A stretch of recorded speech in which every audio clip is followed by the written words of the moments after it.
UP के मुख्य निर्वाचन अधिकारी नवदीप रेणवा की अध्यक्षता में प्रशिक्षण। विधानसभा मतदाता सूची के विशेष प्रांगण पुनरीक्षण एसआईआर को लेकर प्रशिक्षण। 5 स्नातक और 6 शिक्षक निर्वाचन क्षेत्रों की निर्वाचक नामावली पर चर्चा। सभी मंडलायुक्तों को 1 दिवसीय प्रशिक्षण दिया गया। प्रशिक्षण में रोल प्रेक्षक भी हुए शामिल। यूपी विधान परिषद की 11 सीटों के लिए तैयारी शुरू।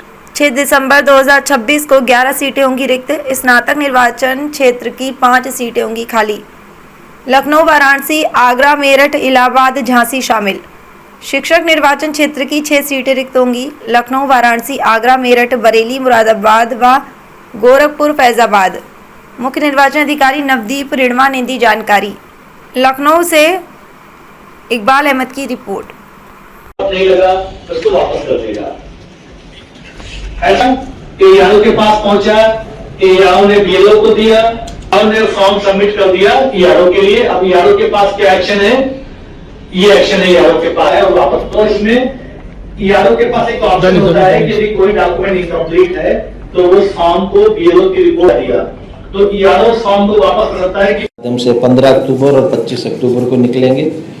6 नवंबर तक फॉर्म 18 और 19 लोग भर सकते हैं। इस बार पहली बार हम ऑनलाइन सुविधा भी देंगे। सभी जो पोटेंशियल इलेक्टर्स हैं, निर्वाचक हैं, वो ऑनलाइन वेबसाइट के माध्यम से भी फॉर्म 18 और फॉर्म 19 भर पाएंगे।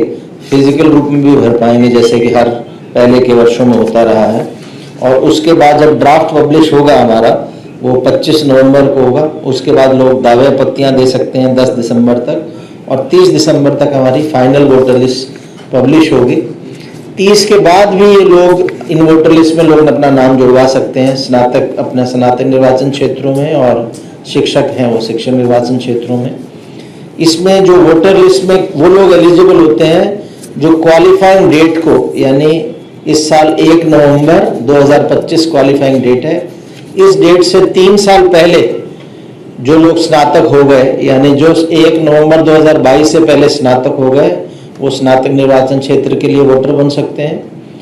और 1 नवंबर 2025 से 6 साल पहले, यानी 1 नवंबर 2019 से लेके 1 नवंबर 2025, इन 6 सालों में जो व्यक्ति कम से कम 3 साल शिक्षक रहा हो, ऐसे विद्यालय में जो माध्यमिक स्तर से नीचे का ना हो, वो शिक्षक निर्वाचन क्षेत्र का वोटर बनने का अधिकारी है और वो अपना फॉर्म भर सकता है। एक तो हमारा आज इसके बारे में ट्रेनिंग था।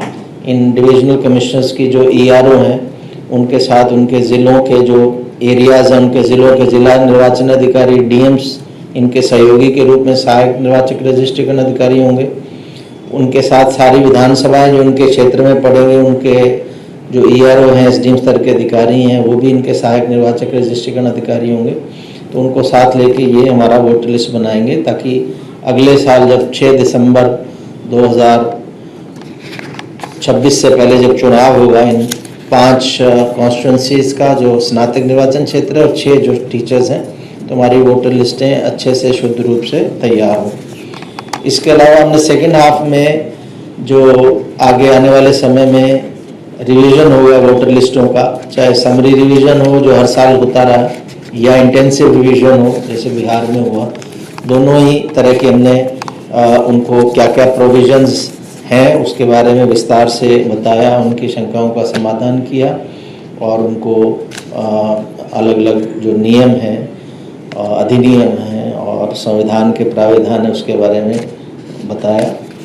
और इसके अलावा जो ईआरओ नेट जिस पे हमारी वोटर लिस्टें सारी तैयार होती हैं उसको भी किस प्रकार से वर्क करते हैं उसके बारे में बताया। और एज इलेक्टोरल रोल ऑब्जर्वर कितनी बार उनको ज़िलों में जाना है, क्या क्या चेक करना है, कैसे अपनी रिपोर्ट देना है, इसका बताया।